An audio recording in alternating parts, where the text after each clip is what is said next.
इस प्लेन में मौजूद किसी भी पैसेंजर को जरा भी इस बात का अंदाजा नहीं था कि यह सफर उनके जिंदगी का आखिरी सफर होने वाली है, क्योंकि पायलट कुछ ही समय में जानबूझकर प्लेन के नीचे मौजूद दोनों आउटफ्लो वाल्व को खोल देगा, जिसके वजह से प्लेन में मौजूद सारा की सारा प्रेशराइज्ड एयर बाहर आ जाएगा और प्लेन में मौजूद 227 पैसेंजर दम घुटने के वजह से एक एक करके मरने लगेंगे। लेकिन सवाल यह उठता है कि पायलट ने ऐसा जानबूझकर क्यों किया? क्या यह प्लेन हाईजैक हो गया था या फिर कुछ और ही? आइए जाने दुनिया के सबसे रहस्यमय और सबसे मशहूर एविएशन मिस्ट्रीज में शामिल मलेशियन फ्लाइट 370 की दर्दनाक कहानी पुर इंटरनेशनल एयरपोर्ट, जहां मलेशिया एयरलाइंस द्वारा संचालित बोइंग 77 बीजिंग की अपनी यात्रा की तैयारी कर रहा था। फ्लाइट 370 के कॉकपिट में 2 पायलट थे। इस विमान के फर्स्ट ऑफिसर फारी अब्दुल हमीद थे, जिन्होंने 2007 में कैडेट पायलट के रूप में मलेशिया एयरलाइंस में शामिल हुए थे। बोइंग 77 पर ट्रेनिंग शुरू करने से पहले उन्होंने मलेशियन एयरलाइन के लिए बोइंग 737 और एयरबस A330 फ्लाई किया था।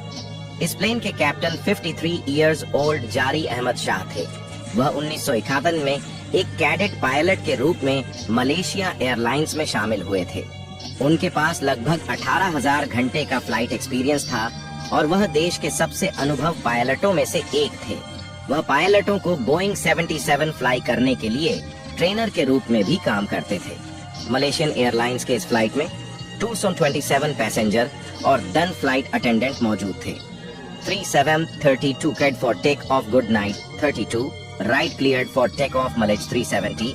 थैंक यू कैप्टन जरी ने टेक ऑफ के लिए विशाल रोल्स रॉयस इंजनों को जोर से पुश किया और फिर टेक ऑन ऑफ के बाद कंट्रोल फर्स्ट ऑफिसर फरी अब्दुल हमीद को सौंप दिया।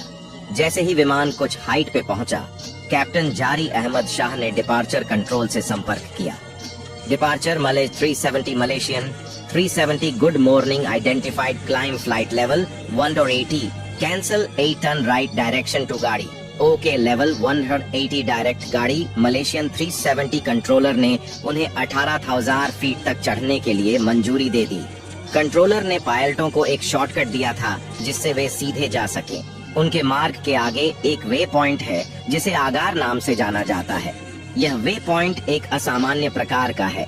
ये पृथ्वी पर उन वे पॉइंट्स में से एक है जो कि कुल 5 अलग अलग हवाई क्षेत्रों से घिरा है, जैसे कि मलेशिया, थाईलैंड, कंबोडिया, वियतनाम और Singapore.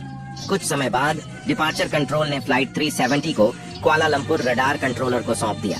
370 contact लपरार 326 good night 3026 मलेज 370 good night. इसके बाद कैप्टन ने 1326 फ्रीक्वेंसी को अपने रेडियो सेट में डायल किया और कुआलालंपुर रडार कंट्रोलर से संपर्क किया। लपर कंट्रोल मले 370 lumbar radar good morning climb flight level 250 morning level 250 Malaysian 370। अब तक सब कुछ योजना के अनुसार चल रहा था। यह एक स्पष्ट चांदनी वाली रात थी। विमान अच्छी स्थिति में था और आसपास के क्षेत्र में बहुत कम ट्रैफिक था। उन्हें अब एयर ट्रैफिक कंट्रोलर से हाइट पर क्लाइम के लिए अंतिम मंजूरी लेनी थी। Malaysian 370 flight level 350 climb level 350 Malaysian 370। Air traffic controller से हाइट पर क्लाइम के लिए मंजूरी लेने के बाद विमान लगभग 35,000 फीट पर पहुंच गया। जब विमान 35,000 फीट पर फ्लाई कर रहा था, तब कैप्टन जहरी ने ATC को रिपोर्ट किया। मजिन 37 मेंटेनिंग लेवल 350 ओके मजिन 370। इस समय तक सब कुछ सामान्य था। प्लेन के अंदर फ्लाइट अटेंडेंट उन लोगों के लिए भोजन सेवा कर रहे थे जो अभी भी जाग रहे थे। हालांकि अधिकांश पैसेंजर इस समय तक सो चुके थे। 8 और 9 पर जैसे ही फ्लाइट 370 आई, गाड़ी वे पॉइंट के पास पहुंची। मलेशियाई एयर ट्रैफिक कंट्रोलर ने क्रूज को होची मीन एयर ट्रैफिक कंट्रोलर से संपर्क करने के लिए कहा, क्योंकि वे जल्द ही वियतनामी हवाई क्षेत्र में प्रवेश करेंगे। मलेज 370 हो मीन कंट्रोल 120 डेसिमल न गुड नॉट मलेज 370।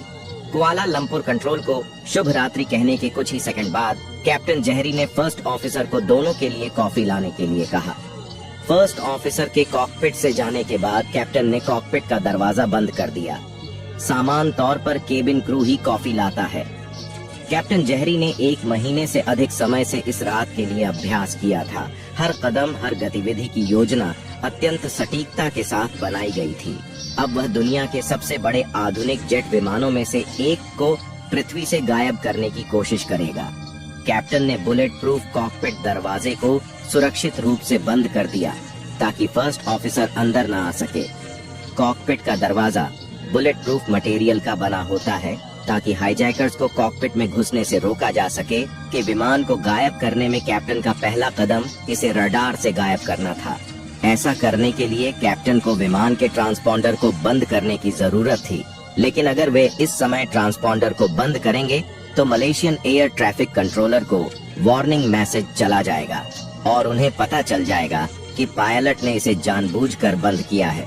इसलिए जब तक प्लेन अगारवे पॉइंट तक पहुंच नहीं जाता, कैप्टन ट्रांसपॉन्डर को बंद नहीं करेगा, क्योंकि अगारवे पॉइंट तक पहुंचने के बाद प्लेन मलेशियन एयरलाइंस के कंट्रोल एरिया से बाहर हो जाएगा।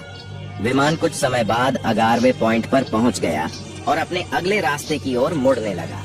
ठीक उसी समय कैप्टन ने ट्रांसपॉन्डर को बंद कर दिया, जिसके वजह से प्लेन मलेशिया, वियतनाम, थाईलैंड और कंबोडिया के एयर ट्रैफिक कंट्रोल स्क्रीन से गायब हो गई। कैप्टन ने इस प्लेन को गायब करने के लिए फर्स्ट स्टेप को सफलतापूर्वक पूरा कर लिया था, लेकिन मलेशियन एयरलाइंस को अभी भी पता था कि विमान हवा में ही है। ऐसा इसलिए था क्योंकि इस विमान में aircraft communications address and reporting system लगा था, जिसे शॉर्ट फॉर्म में एकार्स कहा जाता है, जो सैटेलाइट के जरिए विमान का करंट स्थिति एयरलाइन को रिपोर्ट करता है। कैप्टन को पता था कि वह वास्तव में तब तक प्लेन को गायब नहीं कर सकता है जब तक एकार्स सिस्टम काम कर रही है, इसलिए पायलट को इस सिस्टम को डीएक्टिवेट करने की आवश्यकता है।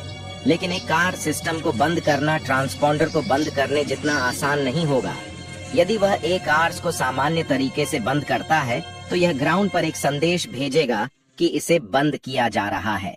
वास्तव में कोई निशान छोड़े बिना गायब होने के लिए कप्तान को कुछ और करने की आवश्यकता होगी। कैप्टन ने प्लग को सॉकेट से बाहर खींचा ताकि एकार्स ग्राउंड में मैसेज भेजने से पहले ही बंद हो जाए। ऐसा करने के लिए कैप्टन ने दोनों इंजनों के इलेक्ट्रिसिटी जनरेटर को बंद कर दिया, जिसके कारण सैटेलाइट कम्युनिकेशन सिस्टम सहित पूरे विमान की इलेक्ट्रिसिटी तुरंत कट गई। इस समय यह प्लेन दक्षिण चीन सागर के ऊपर था। यह वही जगह है जहां अंतिम बार इस प्लेन को देखा गया था। कुछ समय बाद पायलट ने विमान की बाहरी लाइटें बंद कर दी। अब यह प्लेन पूरी तरह से अदृश्य हो गई थी। कैप्टन ने विमान को लोगों से सफलतापूर्वक छिपा दिया था। प्लेन में सवार 240 लोगों को अभी भी यही लग रहा था कि वे चाइना की तरफ जा रहे हैं। फर्स्ट ऑफिसर कॉफी बना रहा था और वह जल्द ही कॉकपिट में लौट आएगा। 23,000 फीट पर के इंसान लगभग 45 सेकंड तक कॉन्शियस रह सकता है, उसके बाद वह अनकॉन्शियस हो जाएगा। हर प्लेन में प्रेशराइज्ड एयर रहता ताकि यात्री को सांस लेने में कोई दिक्कत ना हो। अगर कप्तान किसी तरह अपने विमान में एक छेद खोल दे तो इसमें से प्रेशराइज्ड एयर तेजी से बाहर आ जाएगी और वह वही करता है। कैप्टन विमान के नीचे मौजूद दोनों तरफ आउटफ्लो वाल्व को खोल देता है, जिसके कारण सारी प्रेशराइज्ड एयर प्लेन से बाहर निकल जाती है। कैप्टन ने अपना ऑक्सीजन मास्क निकाला और उसे पहन लिया ताकि उसे सांस लेने में कोई दिक्कत ना हो। प्लेन के मौजूद दोनों आउटफ्लो वाल्व के खोलने के वजह से केबिन के अंदर एक जबरदस्त चीख पुकार मच गई, क्योंकि हवा तेजी से बाहर आ रही थी। जो भी यात्री सो रहे थे वे शोर और एयर प्रेशर में बदलाव के कारण जाग गए। ऑक्सीजन मास्क ऑटोमेटिक रूप से सीलिंग से नीचे ड्रॉप हो गया। केबिन के अंदर हवा के अचानक बदलाव ने यात्रियों को सदमे में डाल दिया, लेकिन इससे पहले कि यात्रियों को अपना मास्क लगाने का मौका मिले, इससे पहले ही कैप्टन ने काफी तेजी से प्लेन को लेफ्ट साइड की तरफ टर्न लिया, जिसके कारण प्लेन के केबिन में मौजूद फर्स्ट ऑफिसर का सिर प्लेन के कोने से हिट कर गया। फर्स्ट ऑफिसर के पास ऑक्सीजन मास्क ढूंढने के लिए कुछ सेकंड्स का समय था। इससे पहले कि वह बेहोश हो जाए, इस समय प्लेन थाई हवाई क्षेत्र के ठीक बगल में था। भले ही कैप्टन ने ट्रांसपॉन्डर को डीएक्टिवेट कर दिया था, फिर भी एक तरीका था जिससे प्लेन का पता लगाया जा सकता था, और वह तरीका था प्राइमरी रडार। यह सबसे बुनियादी प्रकार का रडार है और यह रेफ रिफ्लेक्टेंस के बहुत ही सरल सिद्धांत पर काम करता है। जमीन पर मौजूद रडार डिश सिग्नल भेजता है, जो विमानों और पक्षियों के झुंड सहित हवा में मौजूद किसी भी वस्तु से टकराता है और रडार डिश पर वापस रिफ्लेक्ट होता है। क्योंकि यह सिर्फ रेडियो तरंगों को बाउंस करके काम करता है, इसलिए इस रडार का उपयोग करके केवल यह पता लगाया जा सकता है कि कोई वस्तु कहाँ है। लेकिन इस रडार का यूज करके यह नहीं पता चल सकता है कि वह क्या चीज है और कितनी ऊंचाई पर है। यदि थाईलैंड की सेना ने अपने हवाई क्षेत्र में किसी अज्ञात लक्ष्य को स्पॉट किया तो वे लड़ाकू विमानों को यह जांचने के लिए भेज सकते हैं कि यह रहस्यमय घुसपैठियां कौन है। लेकिन कैप्टन ने थाईलैंड की सेना से प्लेन को सफलतापूर्वक बचा लिया। प्लेन अब विपरीत दिशा में वापस मलेशिया की ओर जा रहा था। कैप्टन के मिशन का पहला भाग पूरा हो गया था, लेकिन पायलट के सामने एक और चुनौती थी। अब कैप्टन को उसे मलेशियाई पनिशर को वापस पार करना होगा, वह भी मलेशियाई या थाई एयरफोर्स द्वारा रोके बिना। यात्रियों ने केबिन क्रू के निर्देशों के अनुसार अपने ऑन सीजन मास्क लगा रखे थे। केबिन क्रू ने उन्हें बताया कि प्लेन में तेजी से डिकम्प्रेशन हुआ है और वे जल्द ही सांस लेने योग्य ऊंचाई पर उतरेंगे। फर्स्ट ऑफिसर को पता था कि किसी भी डिप्रेशनराइजेशन चेकलिस्ट में कहीं भी यह नहीं कहा गया है कि प्लेन में डिकम्प्रेशन होने पर पायलटों को टर्न ले लेना चाहिए, जबकि प्लेन में डिकम्प्रेशन होने के तुरंत बाद उनकी पहली प्राथमिकता विमान को ऑक्सीजन मास्क के साथ ऐसी ऊंचाई पर ले जाना है जहां हवा सांस लेने योग्य हो। फर्स्ट ऑफिसर को पता था कि जो कुछ भी हो रहा है वह बहुत अजीब है। फर्स्ट ऑफिसर इस आपातकालीन स्थिति में कैप्टन की मदद करने के लिए कॉकपिट में लौटने के लिए तैयार थे, लेकिन कॉकपिट दरवाजे के दूसरी तरफ कप्तान के पास कुछ और ही योजना थी। यात्रियों के पास मौजूद ऑक्सीजन मास्क उन्हें 20 मिनट तक ऑक्सीजन प्रदान कर सकते थे, ताकि पायलटों को सुरक्षित ऊंचाई पर उतरने के लिए पर्याप्त समय मिल सके। इस प्रोसेस को करने में आमतौर पर लगभग 10 मिनट लगते हैं, लेकिन कैप्टन ने प्लेन में डिकम्प्रेशन होने के बावजूद प्लेन को नीचे नहीं उतारा। यात्रियों के ऑक्सीजन मास्क में मौजूद ऑक्सीजन काफी तेजी से खत्म हो रहा था। फर्स्ट ऑफिसर केबिन के पास पहुंचे। उनका दिल तेजी से धड़क रहा था। उन्होंने विमान में मौजूद पोर्टेबल ऑक्सीजन की बोतलों से ऑक्सीजन को इस्तेमाल कर रहे थे। यात्रियों के पास मौजूद ऑक्सीजन मास्क के विपरीत इन पोर्टेबल ऑक्सीजन बोतलों में लगभग 2 गुनी ऑक्सीजन थी। फर्स्ट ऑफिसर ने कॉकपिट में प्रवेश पाने के लिए हैंडसेट उठाया और कोड डायल किया। कॉकपिट में मौजूद कैप्टन के सेंट्रल स्क्रीन पर केबिन कॉल नाम से संदेश डिस्प्ले हुआ। यदि कैप्टन जहरी दरवाजा खोलना चाहते तो उन्हें बस पेडेस्टल पर स्विच को ऑटो पोजीशन से अनलॉक स्थिति पर घुमाना होगा, जिसके कारण दरवाजा अनलॉक हो जाएगा और दरवाजे के बाहर मौजूद एंट्री कीपैड पर लाइट ग्रीन हो जाएगा। फर्स्ट ऑफिसर ने इंतजार किया, लेकिन एंट्री कीपैड पर लाइट लगातार लाल चमक रही थी, जिसका मतलब था कि कैप्टन ने कॉकपिट का दरवाजा खोलने के लिए रिक्वेस्ट को डिनायर दिया था। फर्स्ट ऑफिसर ने अनुमान लगाया कि कैप्टन शायद में आए आपात स्थिति को हैंडल करने में बिजी होंगे, इसलिए फर्स्ट ऑफिसर ने कुछ समय इंतजार किया और फिर से कोशिश किया, लेकिन कैप्टन ने फिर से इस रिक्वेस्ट को नजरअंदाज कर दिया। इस मिशन में कैप्टन का योजना थाई हवाई क्षेत्र और मलेशियन हवाई क्षेत्र के बीच की सीमा को पार करने की थी। जब मलेशियाई सेना ने विमान को रडार पर देखा तो उन्होंने मान लिया कि इसे थाई कंट्रोलर्स द्वारा कंट्रोल किया जा रहा था, और इसी तरह जब थाई सेना ने विमान को देखा तो उन्होंने मान लिया कि इसे मलेशियाई कंट्रोलर्स द्वारा कंट्रोल किया जा रहा था। और कैप्टन जहरी ने अनुमान लगाया कि भले ही कंट्रोलर्स इस प्लेन को देख ले तो भी वे सोचेंगे कि मलेशियन फ्लाइट 370 किसी आपातकालीन कारण के वजह से एयरपोर्ट पर वापसी कर रहा है। फर्स्ट ऑफिसर के मन में एक विचार आया कि हो सकता है कि कैप्टन अचानक हुए प्लेन में डिकम्प्रेशन के कारण बेहोश हो गए हो। फर्स्ट ऑफिसर को कॉकपिट के अंदर वापस जाने की जरूरत थी, और इसके लिए फर्स्ट ऑफिसर के पास एक आखिरी विकल्प था कि वे एक इमरजेंसी कोड को डायल करके कॉकपिट का दरवाजा खोल दें। इस कोड का इस्तेमाल तब किया जाता है जब प्लेन में कोई इमरजेंसी आ जाता है, तब केबिन क्रूज इस कोड को डालकर कॉकपिट में जा सके।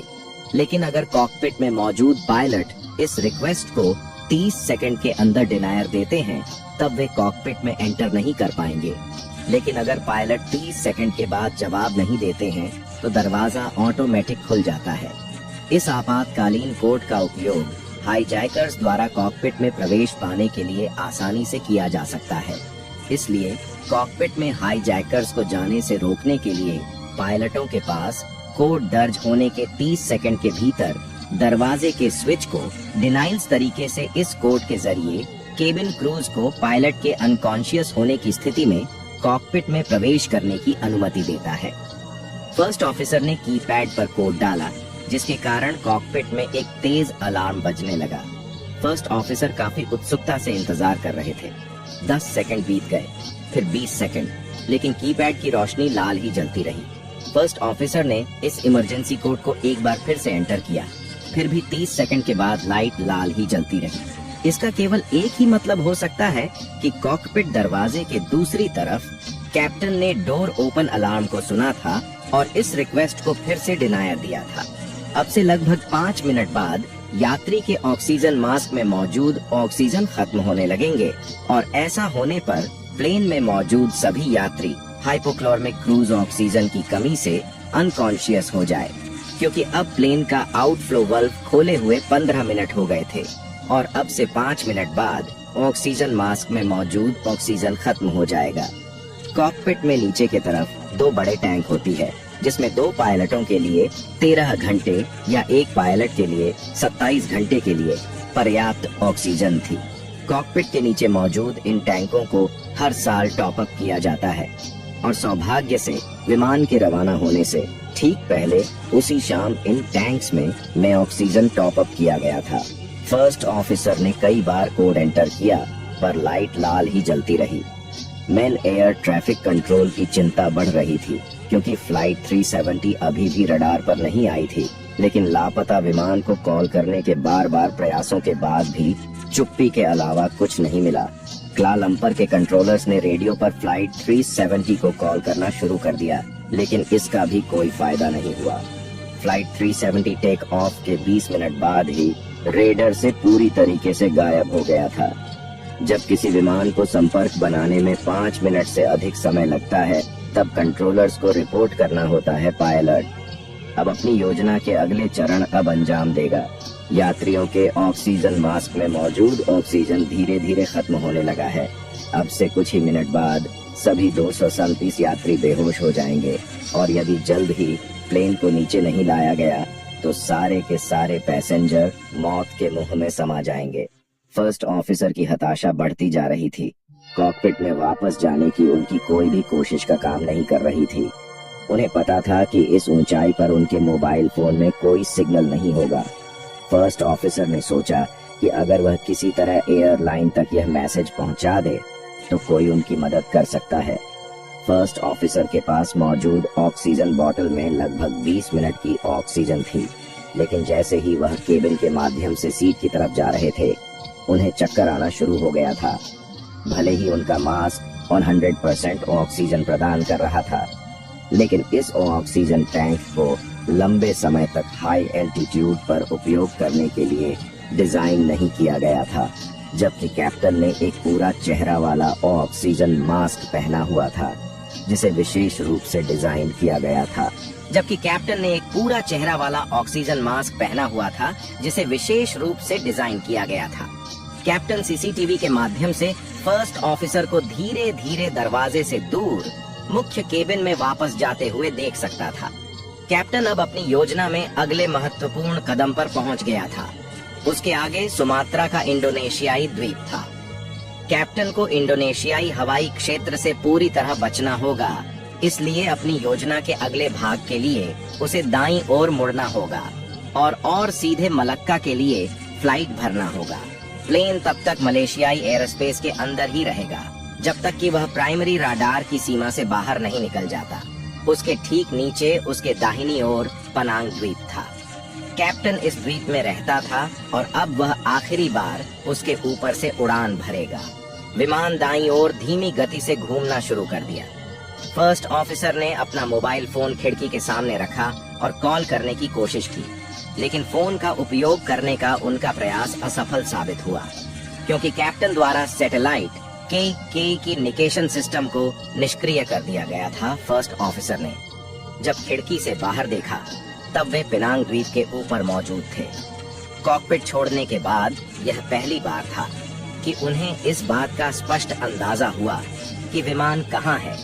आमतौर पर जिस गति और ऊंचाई पर विमान फ्लाई करते हैं उस पर मोबाइल फोन को सिग्नल नहीं मिल पाता है, लेकिन विमान के एक मोड पर होने से सेल टॉवर से फोन की दूरी लगभग कुछ सेकंड के लिए स्थिर रहती है।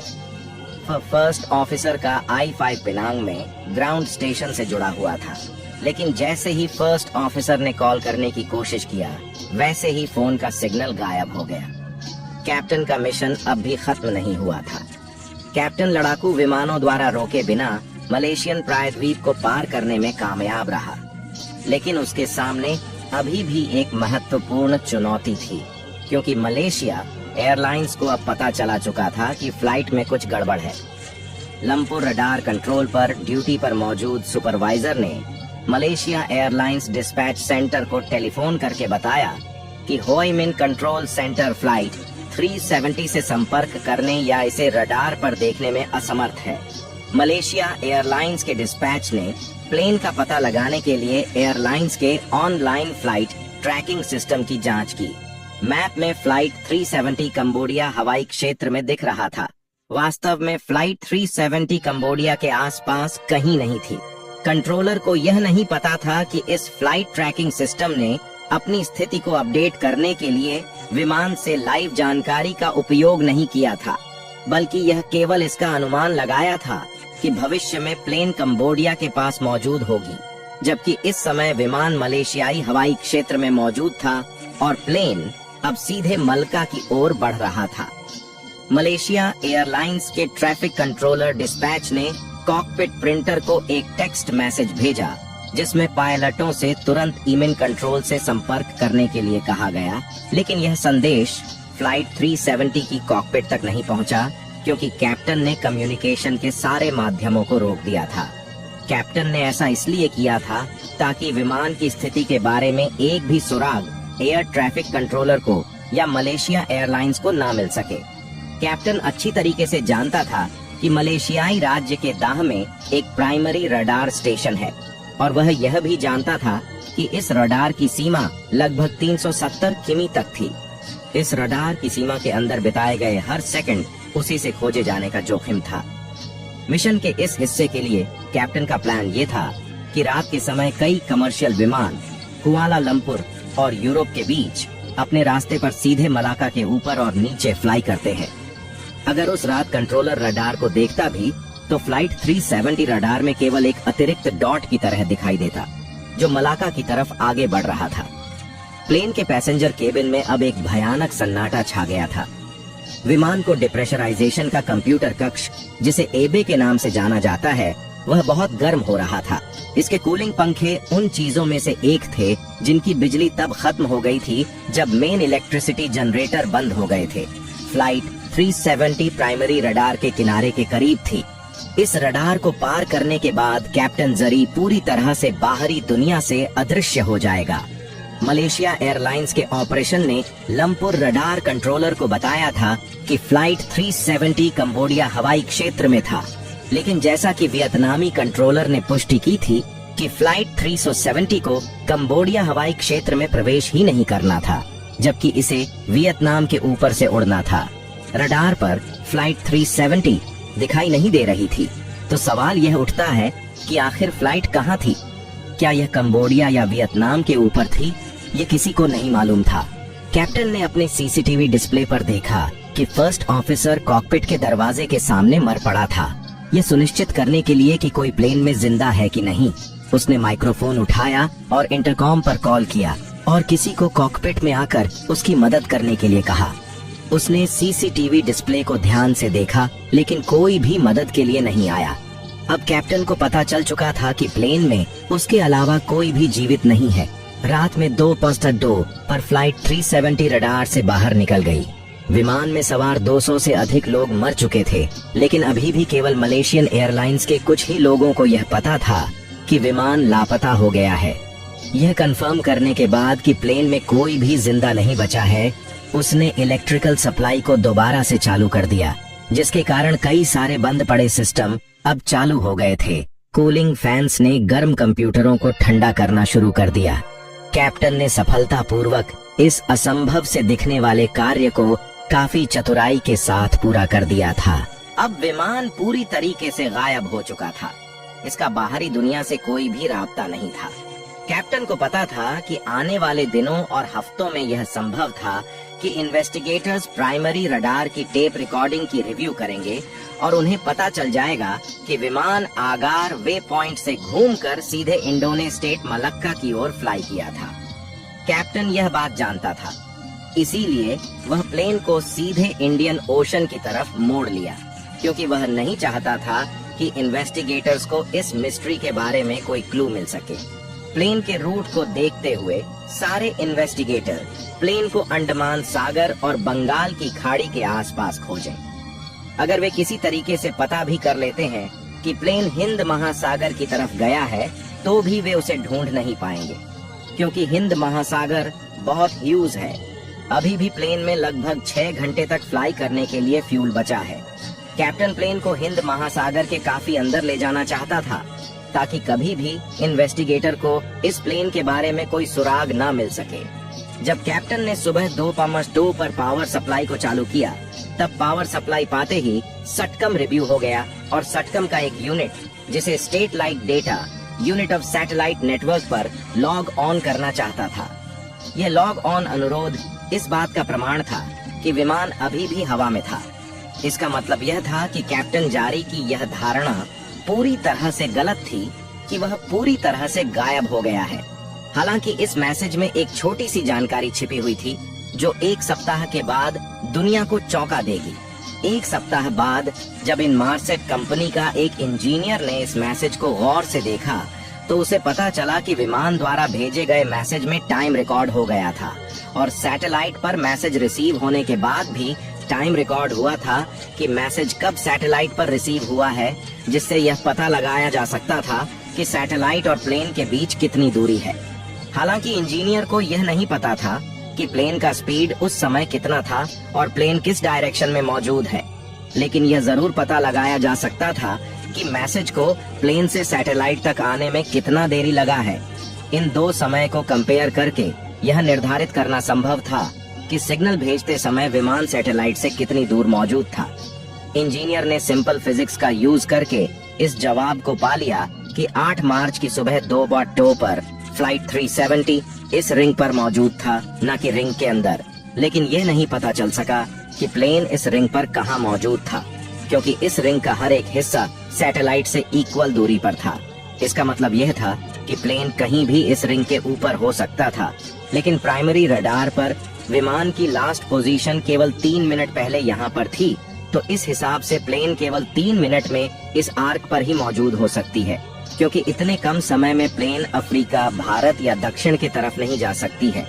और इस तरह से यह पता चल गया कि प्लेन इस आर्क पर ही मौजूद था, और जब भी सैटेलाइट प्लेन को मैसेज भेजेगा, तब हर घंटे एक नया रिंग और उसके लिए एक नया आर्क बनेगा। इन नियमित आदान प्रदान को हैंडशेक के रूप में जाना जाता है। कवालालंपुर में मलेशिया एयरलाइंस के कंट्रोल सेंटर की चिंता बढ़ती जा रही थी। किसी विमान का इतनी देर तक संपर्क से बाहर रहना ऐसा कभी नहीं हुआ था।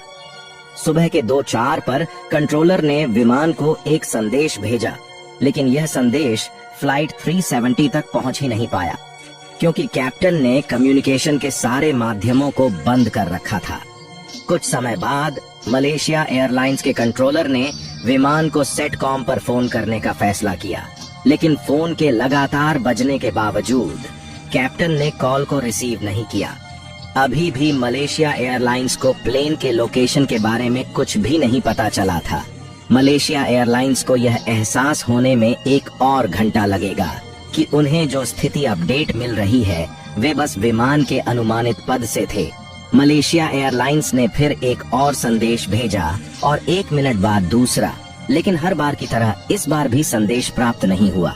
मलेशियाई सेना 1 घंटे से अधिक समय तक फ्लाइट 370 की पहचान करने में विफल रही और फ्लाइट 370 अंध अंधेरे की आड़ में सीधे मलेशियाई हवाई क्षेत्र से होकर गुजर गया। कैप्टन अब अपना अंतिम रुख दक्षिण की ओर करेंगे। कैप्टन जानता था कि जब तक विमान का मलबा खोजा नहीं जाता, तब तक हमेशा लोगों में यह संदेह की छाया बनी रहेगी कि विमान के लापता होने का कारण क्या था।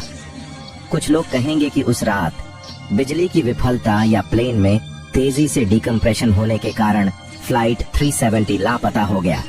लेकिन इन सारी बातों में मेन बड़े पैमाने पर खामियां थीं। अगर प्लेन में सच में बिजली की इतनी बड़ी विफलता हुई थी जिसके कारण पायलट अनकॉन्शियस हो गए, तो फिर सैटेलाइट डेटा यूनिट इनएक्टिव होने के 1 घंटे बाद ऑनलाइन वापस कैसे आ गई और उसके बाद घंटों तक काम कैसे करती रही। आमतौर पर जब प्लेन में इलेक्ट्रिकल फेलियर हो जाती है तो वे कुछ समय बाद अपने आप सही नहीं होती हैं। जो कोई भी यह मानता है कि फ्लाइट 370 का गायब होना एक दुर्घटना थी, उसे इस तथ्य पर भी विचार करना होगा कि विमान की समस्याएं ठीक उसी समय शुरू हुई जब प्लेन मलेशियाई और वियतनामी हवाई क्षेत्र के बीच मौजूद था। कुछ लोग यह भी कहेंगे कि विमान को हाईजैक कर लिया गया था, लेकिन जिस हिसाब से हर एक स्टेप को जितनी सावधानी और चतुराई के साथ अंजाम दिया जा रहा था, वह किसी हाईजैकर द्वारा करना लगभग असंभव था।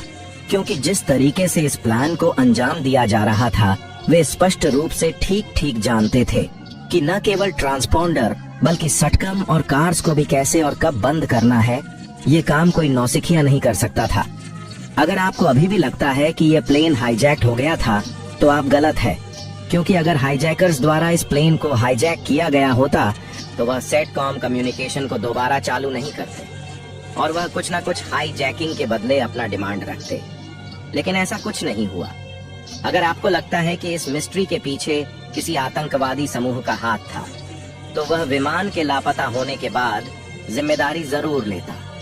लेकिन यह अब होने के 9 साल बाद भी इस मिस्ट्री के पीछे किसी आतंकवादी समूह का कोई सुराग नहीं मिला है।